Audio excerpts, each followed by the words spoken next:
All right, joining us now, a Hall of Fame head coach who has been part of NBC's Football Night in America for a decade now. He is the great Tony Dungy. Coach, how are you, pal? Hey, Mike, I'm doing well. Good to be on with you. And here we are the day after the conference championship games, and you've been there before. What's that first morning like after punching your ticket to a Super Bowl? Well, you are probably recovering, both teams right now and both coaching staffs, because you did a lot of celebrating last night. And you didn't even think about the other team and going forward and all of that. I know I didn't get to sleep. We had the late game, and we went out and celebrated. They kept a restaurant open for us in Indy all night. And it was probably 4:30, 5 o'clock in the morning. I'm just sitting there with friends and family saying, we're going to the Super Bowl. Can you believe that? And then you get back to the office and you start thinking about the whole process. And somebody's coming in telling you, okay, here's the schedule. Here's what we have to do. Here's when we have to be here. This is where the press conferences are. This is all of those things that really are extra and special. And you don't get it's probably later on today until you start thinking about game plan and what we're going to have to do to win the game. How do you balance the euphoria of getting to a Super Bowl with the reality that you may end up losing the Super Bowl? Well, that thought never crosses your mind until it happens. You never think about possibly losing the game. It's what do we have to do? How do we put this plan together? And I learned from Coach Noel and a lot of people that have been through it to try to get that work in and plan just like you would a normal week. And hey, we're going to work on our game plan. We're going to get ready. And then you just fine-tune it that second week when they're down in Miami. But if you can get your mind on the other team and on all the video you have to watch and getting ready early, then you block out because that's what comes, the distractions and people talking about the game and how big a game it is and all of those things. And Kansas City's going to hear they haven't been there in 50 years. And, you have to block all that kind of stuff out and just say, how do we prepare for a normal game Tuesday, Wednesday, Thursday, Friday? I want to get a couple quick thoughts from you on the games that were played yesterday. Let's start in the NFC, the late game last night. It was a rematch of a Week 12 Sunday night football game on NBC. I went back and watched that game last week, and I managed to convince myself that it was a play here, a play there, a call here, a call there, from being a much closer game than it was, and the Packers had a chance to win. Of course, the 49ers blew them off the field. What stood out to you from what the 49ers were able to do to the Packers last night? Well, and again, it a lot of times it is like that. Aaron Rodgers throws an interception in the first half, had a seam route open, a little bit behind him. They're driving the ball and fumble a snap. So, they moved the ball, didn't get anything out of it, gave San Francisco a couple of easy chances. So that made it from maybe a 14-3, 14-7 game to 27-0, 28-0. And it is just a little bit. But when you play a team that can run the ball like that, you can't afford those kind of mistakes. You can't afford to extend drives for them. You've got to get off the field when you can, and then you've got to score. I've played against that Mike Shanahan zone blocking, running offense, and it can be discouraging if you don't make a couple plays. But by the same token, you could play that game again if you get a third down stop, if you get a turnover. And the game can change early. That can help you. But they just they took the life out of Green Bay. They pounded the ball. And then one thing I'll have to give Kyle Shanahan credit. He realized early on they could not stop the run. And so all of those pass plays that he had practiced and dialed up, he didn't feel the need to get to them. He just said, hey, we know what works. And he didn't get impatient, and that's not easy to do. But that was a dominant run game. And the other thing I said earlier today, Coach, he also didn't get tempted to show everyone how smart he is with a play-action pass from the 45-yard line, some quick strike. He just kept doing what worked. If you can't stop it, we'll keep doing it. How demoralizing is it for a defense and for a coaching staff when you just keep getting steamrolled play after play in the running game? We had a game like that, and it reminded me, our Super Bowl year, we went to Jacksonville, and they beat us like that, 345 yards rushing, and just we couldn't stop and you try everything, and it just doesn't work that day. Now, we played Jacksonville again. We beat them earlier in the year, so it's not like, hey, they could play Green Bay 10 times and it would be like that, but it was yesterday. And again, that's where I give Kyle Shanahan credit, because you've got all these plays that you design. Hey, we get to the plus 25, we got this pass that we know can work, and we've got this shot that we want to take.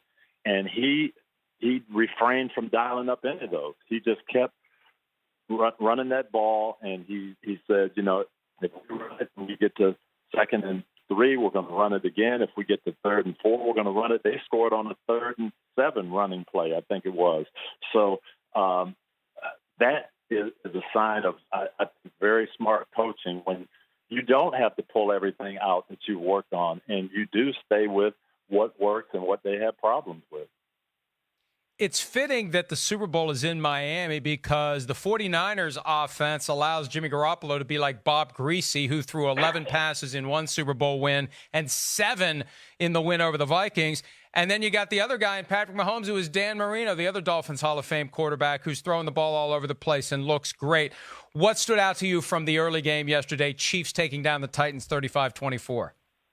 I was thinking that same thing, because the 1984 Super Bowl, Miami is playing San Francisco, and we played them both. We beat San Francisco early in the year, and we lost to Miami. And Marino was just so dominant throwing the ball, and it was so tough to stop. And I went in thinking Miami's going to win this game. They're just so much more explosive. They can score fast. And San Francisco kept the ball from Marino all day. And I'm watching Patrick Mahomes, and they get down 10-0.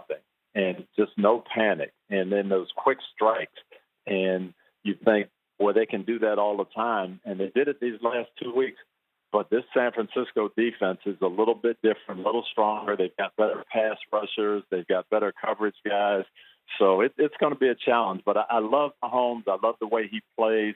And, to have that type of game 2 weeks in a row, coming from behind, not force balls, not throw interceptions, not take chances even when you're down, I think that really speaks to his poise and his maturity. And one thing that stands out to me that I really didn't notice until this morning when we were watching back highlights of the game, Patrick Mahomes is always moving in the pocket, even when he's standing still. And that's got to frustrate pass rushers, because you can never really lock onto a target. Even there was a play yesterday, Coach, where it felt like he had 10 seconds, and he didn't stand there. He's constantly hopping and moving and ready to jump around and moving that target point. And I feel like that's going to be a challenge for the 49ers pass rushers. If they can never really get a beat on him, they may not be able to track him down. And we see how he can throw on the run, throw from any body position, any platform, any arm angle. And I feel like that's something that could be a difference, something the 49ers haven't seen since they played Mahomes in week 3 of the 2018 regular season. It really could be different, because the 49ers, and you watch them play, and Richard Sherman's a master at it, they count on the ball coming out fast. And because of their 4 rushers, the ball generally does come out fast. And so you're playing routes, you're guessing a little bit, you're anticipating, and then if that ball takes a little more time, and Aaron Rodgers did it a couple of times where he got out of the pocket, scrambled, and made some throws. But Mahomes does that so well. The long touchdown pass that really clinched the game to Sammy Watkins, he started to bolt to his left, and then he reset and got back in the pocket and gave Watkins just enough time to beat man coverage. And that's what he does so well. So it's going to be a chess match.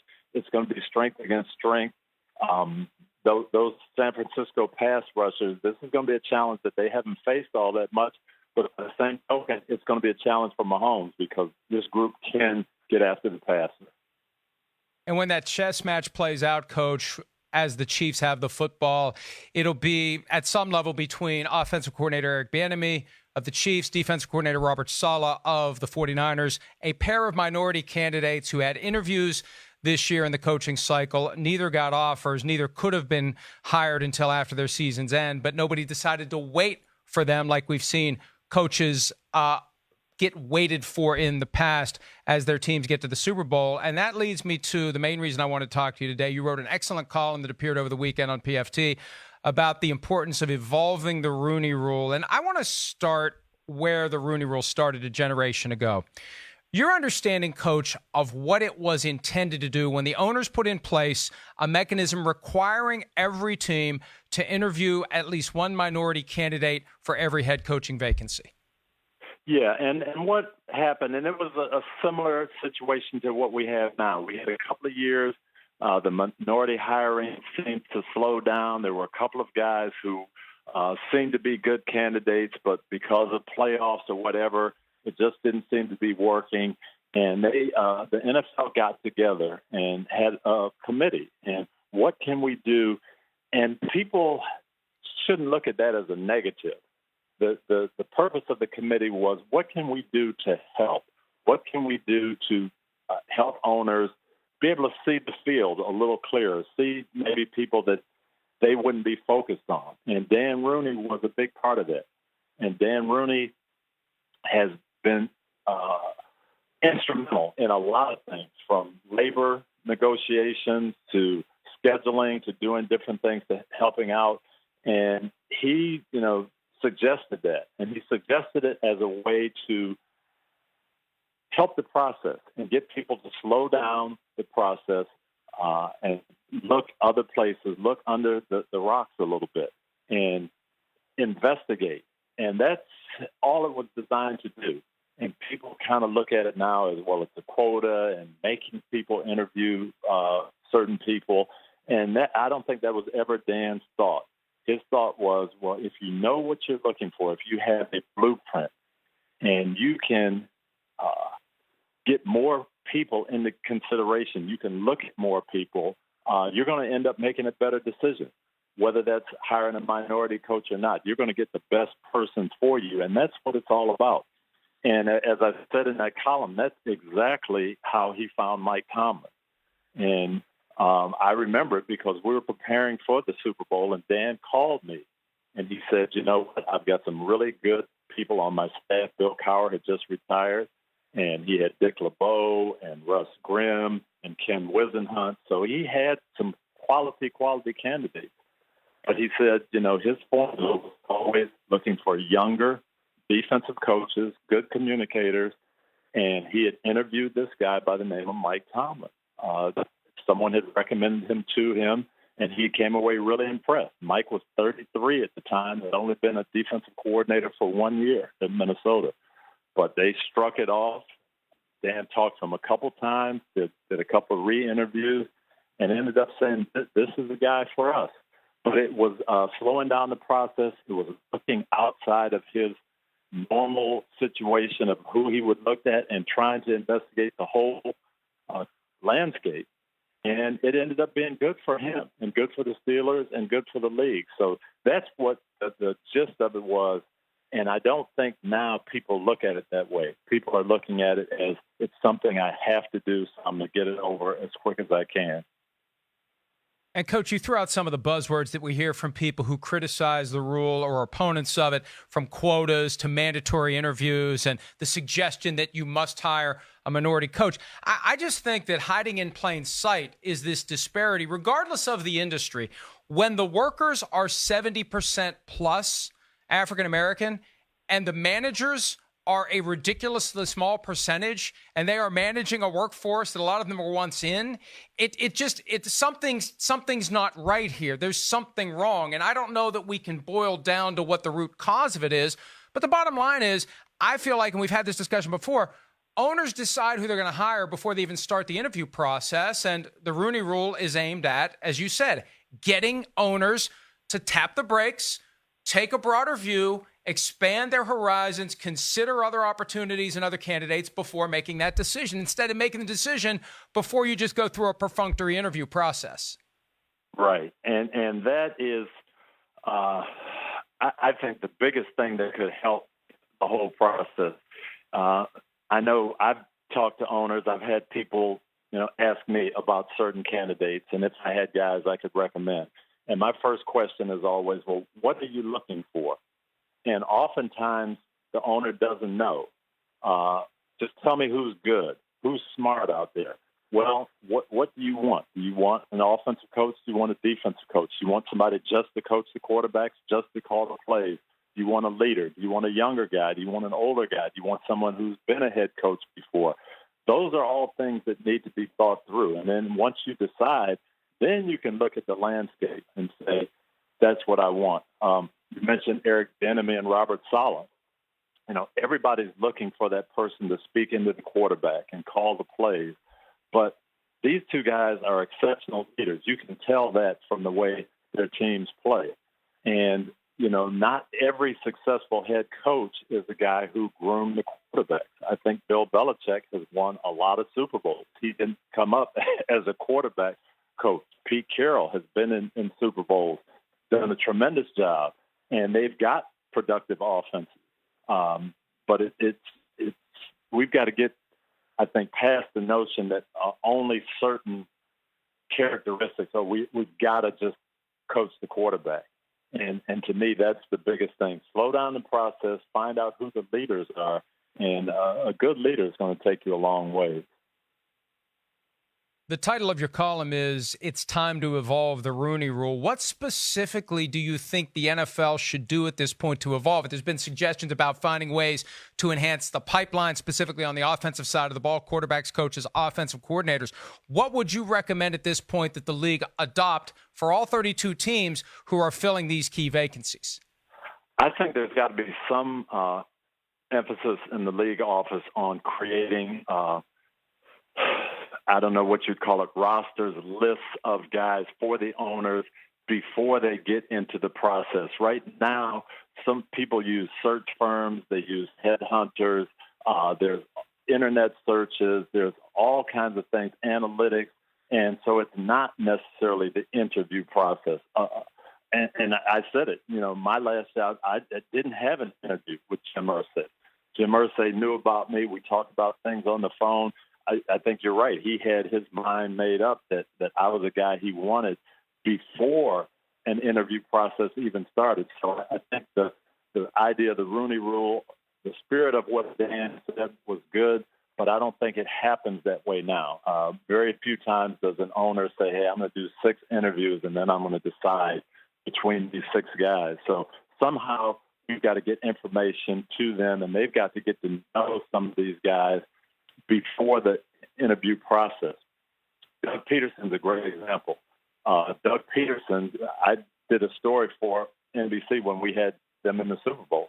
And 5 years before the Super Bowl, he's coaching high school ball in Louisiana. But the thing about it, Jeffrey Lurie knew him, knew who he was, knew about the leadership, knew him from Andy Reid, and so he was able to hire him when a lot of people said, this guy doesn't have enough experience. I think Michael Lombardi said worst prepared or not ready to go, worst qualified hire in a long time. But the owner knew a little bit more about him than just the resume. And to me, that's what's got to happen if we're going to help the league utilize everybody and find that the Robert Salehs and Eric Bieniemys can be very good head coaches. The first branch of the Doug Peterson coaching tree is Frank Reich, who was hired by the Colts after the Super Bowl when the Josh McDaniels hire fell through. Yep. And that leads me to my next point, Coach. Peter King has suggested, more from the standpoint of fairness to the teams that are playing in the postseason, this process goes so quickly. He's suggested delaying the entire hiring cycle, interviews and everything until after the Super Bowl. Do you think something like that would have an incidental benefit in getting the owners to take that broader scope? They've got weeks to map out who all they're going to talk to before they can even begin talking to anyone. Would a delay until after the Super Bowl maybe enhance the opportunities for minority candidates? Well, I think it would help the entire process, and I think it would help make better decisions because these owners now they feel under pressure to get their first choice, to get the guy before someone else. I think the Giants ownership said that boy, we felt like we were going to lose this guy to, I think it was Mississippi State. But everybody's under the fear that I better act fast or I won't get the first choice. And if I don't get my first choice, I'll be seen as a failure in this process. And again, that was Dan Rooney's MO. And, I always go back to that. if you model yourself after success, you have a chance to be successful. Dan hired 3 coaches in 50 years. All the coaches were successful. All of them went to the Super Bowl, and he hired them all. He hired Chuck Noll after they lost Super Bowl III. The Baltimore Colts lost Super Bowl III to the New York Jets. He hired Bill Cowher late in the process. I was on the staff with Bill in Kansas City when he got the job in Pittsburgh in 1992. And Bill had 3 or 4 meetings with the Rooney family, and he didn't know if he was going to get the job. And it was still well into January before he got hired. And the same thing with Mike Tomlin. We were preparing for the Super Bowl game when Dan called me and said, I think I'm going to hire this guy. But he took his time, and he didn't care if people thought, oh, you're not getting the number one choice or you're not moving fast enough. So I think slowing it down would help, and it would allow owners to investigate more people and make sure they're making decisions. We had the last 3 hiring cycles, there's 20 changes, 2/3 of the league in the last 3 years. So we're not doing this right, regardless of who we're hiring. We're not doing this right when you're having 1-year coaches and then they're out, 2 years and they're out. Obviously, we need to do something to fix it. And some have suggested, Coach, that the fundamental problem here is that there aren't enough minority owners. Shad Khan of the Jaguars, the only minority owner of 32 teams, and that if there was, and it's not like you can just wave a wand and have more minority owners. You're talking about a huge amount of wealth that needs to be accumulated. Teams have to be for sale. But do you attribute in any part the problem to the fact that the demographics among ownership don't reflect maybe the demographics among the players, obviously, or at least what the league is trying to get to as it relates to the coaches? I think the ownership really doesn't have an understanding of what can be successful, who can be successful, and they don't know people.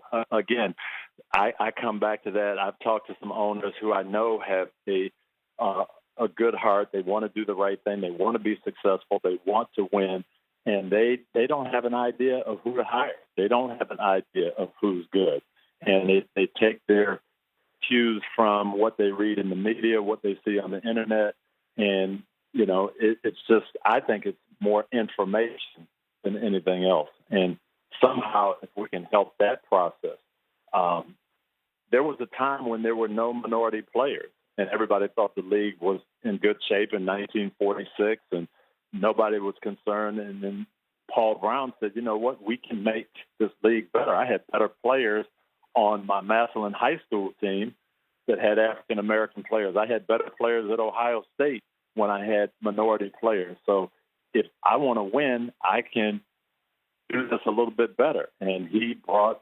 African-American players into the game. There was a time when there were no African-American quarterbacks. Now we look at Patrick Mahomes and Lamar Jackson, and the game is better. And it took a while for people to understand that. Charlie Ward won the Heisman Trophy and didn't get drafted. Charlie Ward would have been Lamar Jackson now. So we have come past that. It's taken time, and I don't think people don't want to have minority coaches or minority quarterbacks or minority anything else, but they don't always know. And getting information, I think, is the biggest help, and that's what the Rooney Rule was supposed to be trying to do. I think we've got to do it in some different ways now. And you make a great point when we look at the turnover. And I was actually surprised only 5 coaches were fired during and after the 2019 season because I'm so used to almost 25% per year. And at some point, the owners have to realize we are doing this wrong. Something's not right here if we're turning over. We had a montage last week of the Browns press conferences for the past 8 years. Every time they've said they got the right guy for the job. They say it every other year they get the right guy for the job, and they never get the right guy for the job. And that is the issue. And, to me, I think they've looked at the wrong formula because just about everybody they've hired has been that quarterback whisperer. Somehow we've got to get the quarterback going. And, it's leadership. That's what wins for them. You got to find good leaders. Good leaders can hire people to train the quarterback. And that's what we've got to come up with and find out who the leaders are. And they can come from offense, from defense, from any position. Yes, Joe Judge in special teams. John Harbaugh has proven that. And I remember when Ozzie Newsome hired John Harbaugh, and that was the guy he wanted. And he felt like he was a lot like Nick Saban. He had a lot of the qualities that Nick had. Ozzie had worked with Nick Saban. He went through a thorough process, and he said, John Harbaugh is the leader that I want. And to me, that's what we've got to get to. You mentioned that the media has a role in crafting those lists. And, it's easier said than done because when you're in the middle of football season, there's a lot of things that are happening. But, Coach, you've got the voice. I've got the platform. And I think next season we really do need to try to shine a light as early as we can on all the names, regardless of background, regardless of race, regardless of anything, all the names that are out there so that the owners, when they're thinking sometime around Halloween, I may have to make a change right around New Year's Day, get the names out there, get them thinking about more guys, get them doing the research instead of narrowing down on one or two or three guys and having that process rocket through so quickly. Yep, I agree. I think that is critical. And as we talk about guys whose units have done very well and who are making progress, you saw that with Robert Saleh during the year, just how well they were playing.